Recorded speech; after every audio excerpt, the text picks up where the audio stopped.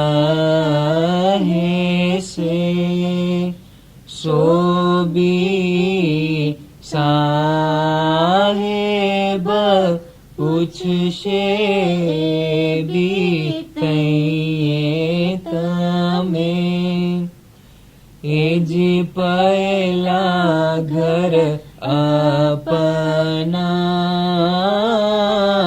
પરહેજ કીજે